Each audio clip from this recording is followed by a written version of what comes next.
Okay, so now is where you get to get creative or as creative as you want with creating your slide. So unfortunately, Google does not like to have the fun fonts and colors. So you are going to have to use PowerPoint to create these things. And then you can actually save things on PowerPoint as images to where you will then insert the images onto your Google site. I know that sounds overwhelming, but I promise once you get the hang of it, it's totally easy and it's actually a little addicting, and you tend to stay on and keep creating stuff, which is great. So I first Googled rainbow palette and found a photo that I liked with the colors, and I copied this image and pasted it onto my PowerPoint, and I will show you why I did that here in a second. So I'm just going to keep that down there in the corner, and then I'm going to start by making my header on my main page. So I'm going to insert a text box. It's about this big, and type welcome to, I'm going to do kindergarten because I have a feeling I'll be helping kindergarten with theirs anyway. Okay, I want my welcome to be a little smaller so that kindergarten can take up more space. Okay. Again, if you're like me, you have a lot of fonts downloaded onto your web or onto your computer. So I'm going to choose the fonts that I like best. Okay. Now to get the fun colors, I'm going to highlight, again, if you want to do rainbow, you're going to have to do one color at a time. If you don't care if they're all the same color, then this will be different. But I want each letter to be a different color. So I'm going to highlight the letter. And down here you can choose all these image or colors, but if you go down to eyedropper, it lets you pick the color. So that's why I have my rainbow palette. And then I went to the next one, eyedropper, and I keep going. And when I do this, you will notice that my recent colors, the colors pop up here. So once you do it once, they'll be stored in your color palette, so you won't have to do it every time. So this ends up being my finished product.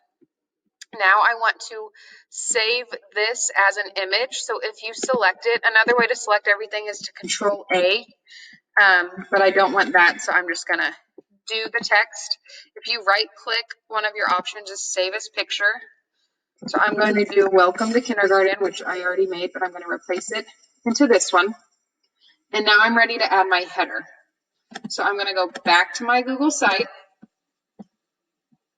And you will see this trash can over here. I want to get rid of that header. I don't like it anymore. Instead, I'm going to insert an image that I will upload from my computer. And here it is. I'm going to drag it to fill up the whole thing. And if you hit this little frame, it'll uncrop it and it fills the whole thing. Again, and you can preview it.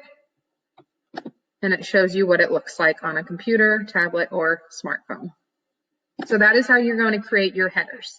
You can do it truly however you want. So I am going to make a new slide every time for everything that I create, just so that, I don't know, so I have the colors on it, I guess. So next I'm going to show you how to make the buttons like what I have. These buttons that I have linked to everything. Okay, now this is where you're going to think I'm crazy and you're going to say, wow, she clearly doesn't have children because she has enough time. But I click shapes and I insert a circle. Okay, if you are fine with it being a perfect circle, then you're done. All you have to do is shape fill and pick one of your recent colors that you've done, change the outline to be nothing, and all you have to do is add text on it and you're fine. If you're crazy like me and you like them to be these odd shapes, you can right click and edit the points, and that's where you can make these be a different size. Now, I don't have time for that, and you guys don't have time to watch me do that. So I'm just going to keep a regular circle, and then I'm going to insert a text box and put in it seesaw.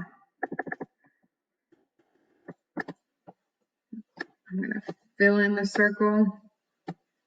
Again, choose a font that you like. We'll do Can You Not? If you want to do that shadow to it, you can. Okay, and there you have it.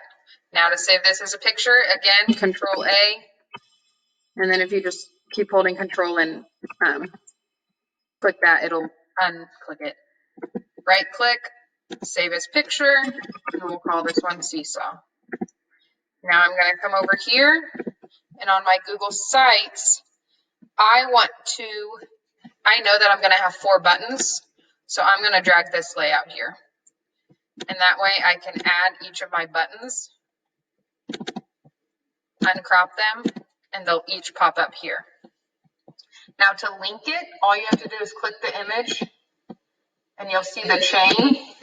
And if you type seesaw.com and apply, it's automatically linked. So when they preview it and they click, it will direct them straight to Seesaw. So as you can see on mine, I have Google Classroom, our daily schedule and class list, our class Facebook page, and then our Google Meet. So each one takes them to where it says it will. Okay. So making the bubbles, just insert a shape, make it a circle. If you want to do a rectangle, truly do whatever shape you want. And then you're going to Control A to select everything, right click, save as picture. Okay? Have fun.